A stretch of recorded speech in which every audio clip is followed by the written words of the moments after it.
Assalamualaikum warahmatullahi wabarakatuh. Perkenalkan, saya Zara Zafira dengan 3 digit tim terakhir 016. Saya dari Teknologi Rekayasa Otomasi Angkatan 2024, Sekolah Vokasi Universitas Penegoro. Pada kesempatan kali ini, saya akan menjelaskan kontrol PID motor DC penggunaan platform I/O. Pertama, mengenal Visual Studio Code atau VS Code. VS Code adalah editor kode sumber ringan namun sangat kuat yang dikembangkan oleh Microsoft. Editor ini berjalan mulus di berbagai sistem operasi seperti Windows, macOS, dan Linux, menjadikannya pilihan universal bagi para developer. Dikenal karena ekosistem ekstensinya yang sangat kaya. VS Code mendukung pengembangan dalam berbagai bahasa pemrograman. Fitur-fitur utamanya meliputi yang pertama ada IntelliSense, memberikan auto completion cerdas dan saran kode. Kedua ada yang kedua ada debugging terintegrasi, memungkinkan pelacakan dan perbaikan bug dengan mudah. Yang ketiga, terminal bawaan, yaitu akses langsung ke command line di dalam editor. Yang keempat, ada kontrol versi Git, integrasi natif untuk pengelolaan proyek dengan Git. Nah, selanjutnya menjelajahi fitur kunci VS Code. Pertama, yaitu ada fitur multi-kursor. Di VS Code memungkinkan untuk mengedit beberapa baris atau instant text secara simultan. Ini sangat meningkatkan kecepatan refactoring dan penulisan kode berulang. Yang kedua, ada navigasi cepat kode. Meskipun WinSharp bukan fitur standar, VS Code menawarkan berbagai ekstensi dan pintasan keyboard untuk navigasi kode yang sangat efisien. Lalu selanjutnya ada debugging lanjut. Sistem ini yang canggih memungkinkan menetapkan breakpoint, memeriksa variabel, dan menjalankan kode langkah demi langkah, mempercepat proses identifikasi masalah. Nah, selanjutnya di sini saya akan menjelaskan Python atau bahasa universal untuk era digital. Python adalah bahasa pemrograman tingkat tinggi yang dikenal karena kemudahannya untuk dipelajari dan fleksibilitasnya yang luar biasa. Popularitasnya meroket berkat aplikasinya yang luas dalam. Yang pertama ada pengembangan web, yaitu dengan framework seperti Django dan Flex. Yang kedua ada ilmu data, yaitu menjadi tulang punggung analisis data, machine learning, dan AI. Lalu yang ketiga ada otomasi, yaitu scripting untuk tugas-tugas berulang.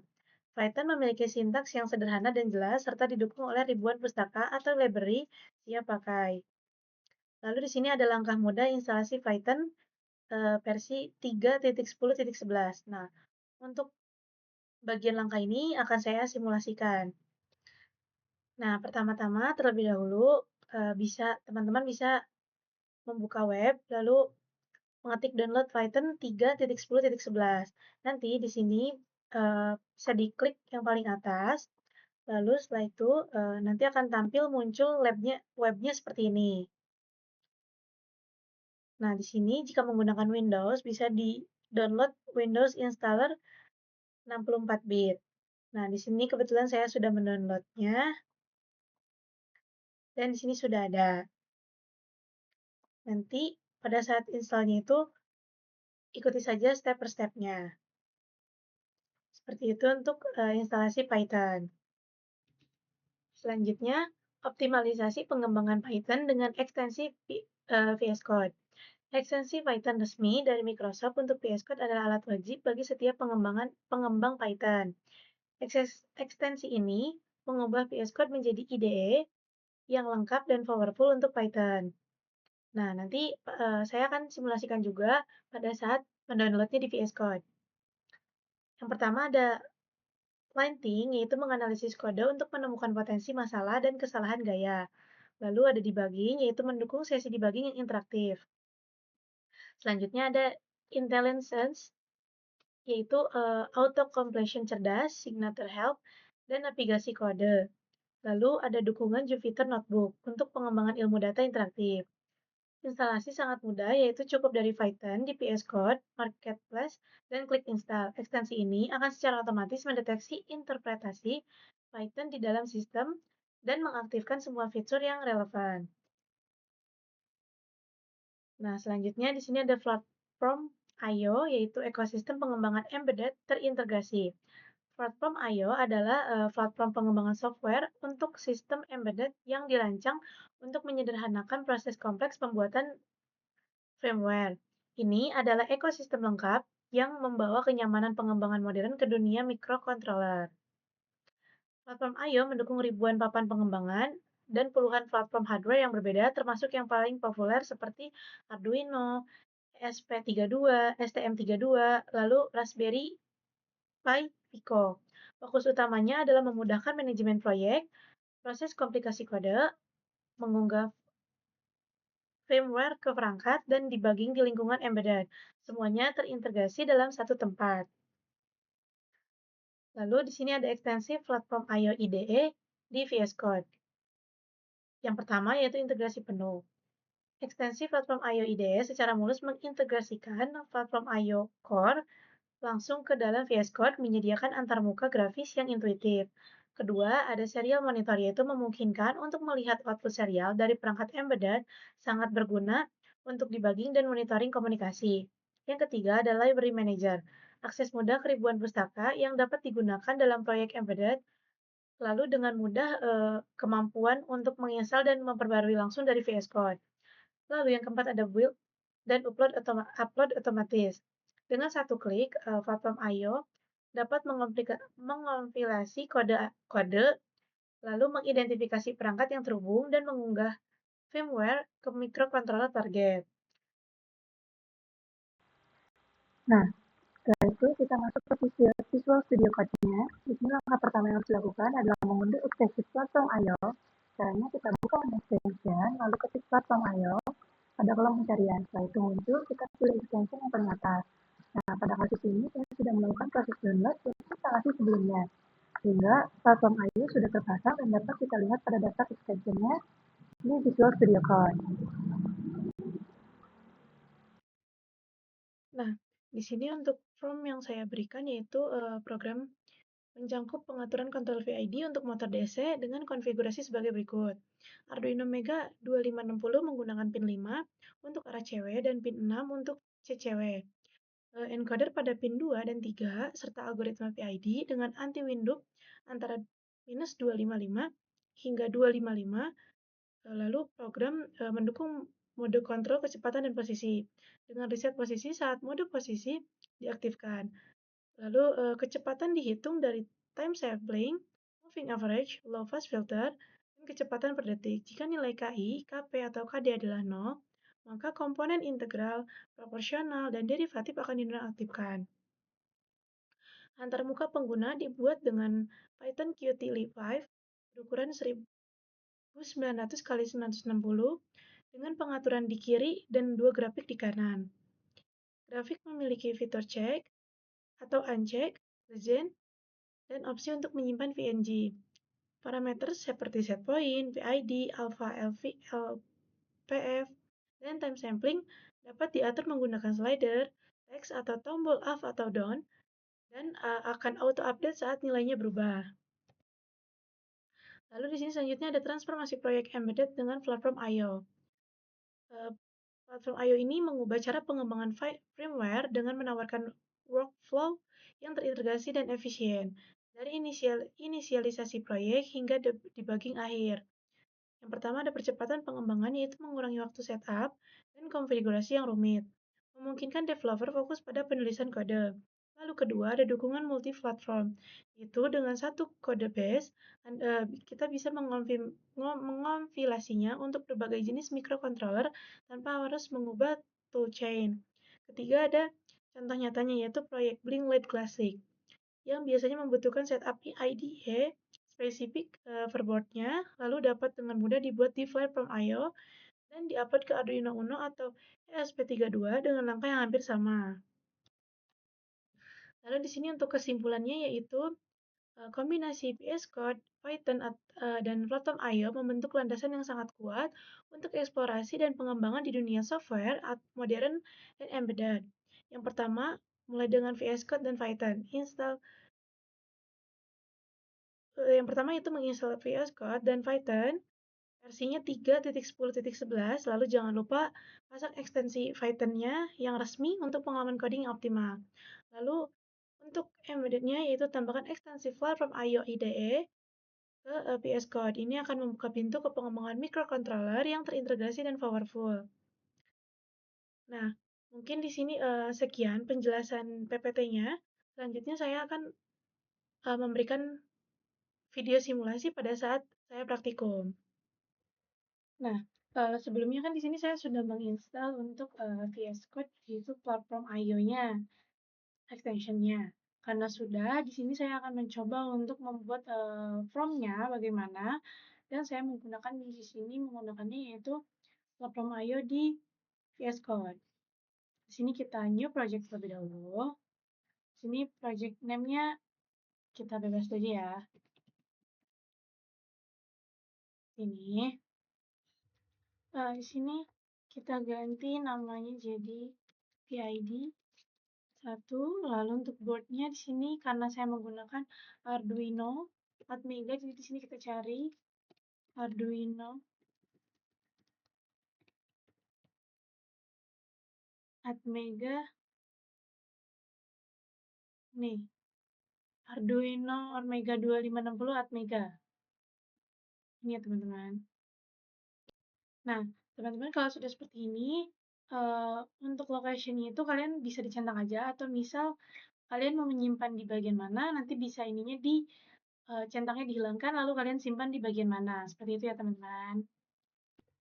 Nah, karena di sini saya menggunakan user default location, di sini kita finish, lalu di sini menunggu terlebih dahulu.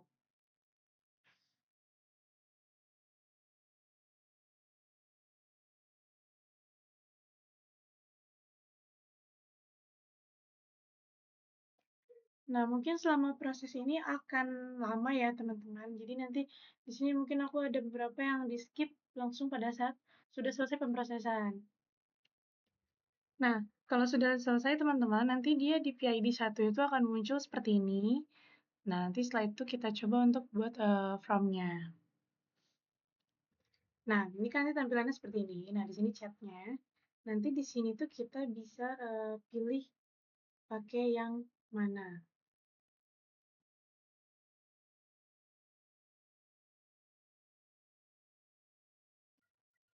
Nah, di sini aku sarankan kalian pakai cloud ya. Karena mungkin yang paling cocok itu, pokoknya aku sarankannya di sini kalian menggunakannya cloud. Nah, teman-teman, karena uh, prompt yang aku pakai ini tuh berbasis AI, jadi di sini aku tinggal masukin aja ke teks-teks ini ke yang tadi sudah aku buat. Nah, kita masukin sini. Sini kita ganti dulu ke cloud. Nah, ini kan udah ada nih teksnya. Lalu di sini kita coba untuk kirim.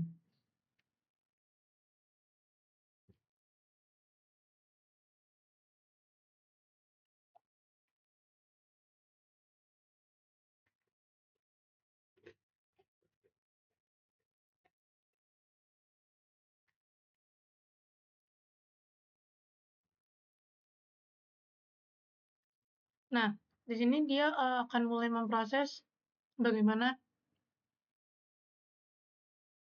program ini dibuat.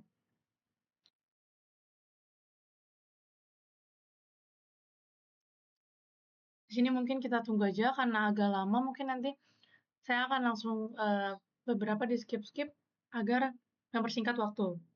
Nah, teman-teman, di sini aku udah buat programnya, yaitu formnya, tapi karena di sini error-error terus, dan untuk mempersingkat waktu juga, jadi aku nggak bisa ngejelasin secara keseluruhan bagaimana, karena di sini aku udah coba berkali-kali tapi error.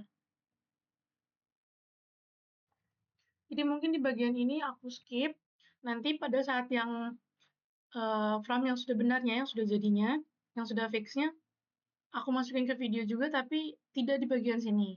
Seperti itu ya teman-teman. Pada bagian ini ditampilkan file main CPP yang merupakan program utama Arduino. Program ini digunakan untuk mengendalikan motor DC berbasis encoder dengan menggunakan kontrol PID. Sistem bekerja pada dua mode, yaitu kontrol kecepatan dan kontrol posisi.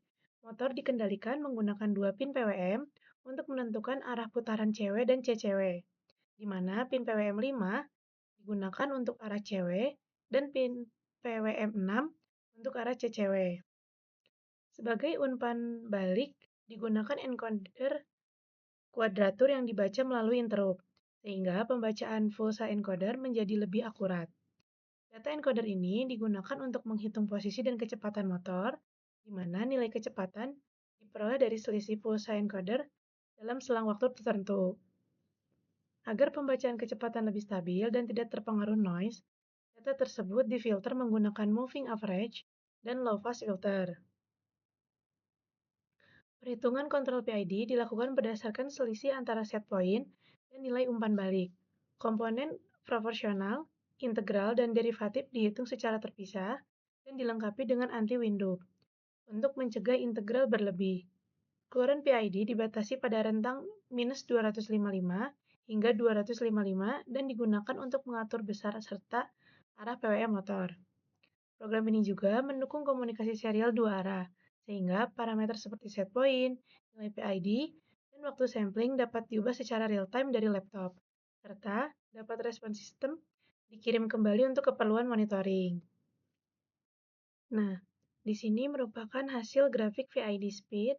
Grafik ini menunjukkan analisis respon kontrol PID pada mode kecepatan terhadap perubahan set point pada awal waktu, yaitu sekitar T sama dengan 0. Pada awal respon, hingga sekitar 5 detik terlihat nilai error yang cukup besar, ditunjukkan oleh garis merah, karena kecepatan aktual motor masih jauh dari nilai set point. Kondisi ini memicu aksi proporsional yang ditunjukkan oleh garis biru. Meningkat cukup tajam untuk mempercepat respon motor agar segera mendekati target kecepatan. Seiring berjalannya waktu, nilai error mulai menurun. Pada kondisi ini, aksi integral yang ditunjukkan oleh garis hijau hingga perlahan meningkat untuk menghilangkan sisa error yang masih ada. Hal ini terlihat dari kurva kecepatan yang naik secara lebih halus hingga mendekati set point. Sementara itu, aksi derivatif yang ditunjukkan oleh garis ungu memiliki nilai relatif kecil dan cenderung berosilasi tipis. Ini menandakan bahwa fungsi derivatif berperan sebagai peredam perubahan error agar respon sistem tidak terlalu agresif. Gabungan dari ketiga aksi tersebut menghasilkan PID output yang ditunjukkan oleh garis kuning. Pada awalnya, nilai cukup besar untuk mengakselerasi motor, kemudian menurun dan menjadi stabil seiring sistem mencapai kecepatan yang diinginkan. Setelah sekitar 5-6 detik, sistem mencapai kondisi steady state, ditandai dengan error yang mendekati 0 dan output PID yang relatif konstan. Secara keseluruhan, grafik ini merupakan bahwa kontrol PID bekerja dengan baik dalam mempercepat respon awal, meredam osilasi, dan menjaga kecepatan motor tetap stabil sesuai set point. Selanjutnya, di sini ada grafik posisi. Nah, grafik ini menampilkan analisis respon kecepatan motor terhadap set point dalam sistem kontrol PID. Garis kuning menunjukkan set point kecepatan yang bernilai konstan, sedangkan garis ungu merepresentasikan kecepatan aktual motor. Pada awal pengujian, sekitar 0-20 detik terlihat adanya osilasi besar pada kecepatan motor. Hal ini terjadi karena sistem masih berada pada fase transient, di mana motor berusaha mengejar set point sehingga terjadi overshoot dan fluktuasi. Seiring bertambahnya waktu, amplitude osilasi kecepatan semakin mengecil, yang menunjukkan bahwa aksi PID bekerja dengan baik dalam meredam respon sistem. Aksi proporsional membantu mempercepat respon awal, integral mengurangi error steady state, dan derivatif membantu meredam perubahan kecepatan yang terlalu cepat. Setelah sekitar 50-60 detik, sistem mulai mencapai kondisi steady state yang ditandai dengan kecepatan motor yang stabil dan hanya fluktuasi kecil di sekitar nilai set point. Untuk keseluruhan grafik ini menunjukkan bahwa PID pada mode kecepatan mampu menstabilkan respon motor, mengurangi osilasi seiring waktu, dan menjaga kecepatan motor tetap mendekati set point. Nah, jika adanya sedikit noise atau riak kecil pada sinyal kecepatan merupakan hal yang wajar dan dapat berasal dari pembacaan encoder atau gangguan mekanik, namun masih berada dalam batas yang dapat diterima atau batas toleransi. Selanjutnya, di sini ada grafik speed, di mana grafik ini menunjukkan respon kecepatan sistem terhadap perubahan set point. Nah, pada sekitar waktu T-nya 0 sampai 4 detik, set point pada garis berwarna kuning naik mendadak. Speed berwarna orange dan speed atau second berwarna ungu langsung meningkat cepat menuju nilai set point, tetapi sinyal terlihat berosilasi. Lalu, speed yang berwarna biru atau speed MA, dan terutama speed low fast filter atau speed LVF yang berwarna hijau berfungsi meredam noise sehingga kurvanya lebih halus dan stabil. Setelah transient awal, kecepatan mendekati set point dan stabil yang menandakan bahwa sistem kontrol bekerja dengan baik meskipun ada ripple kecil atau gangguan kecil pada sinyal yang terjadi di awal.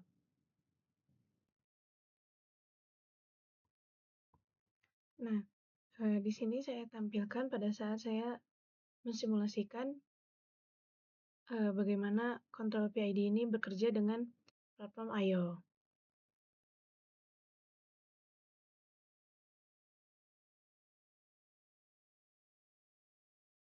Mungkin sekian video yang dapat saya jelaskan. Mohon maaf bila ada kekurangan atau salah kata. Terima kasih.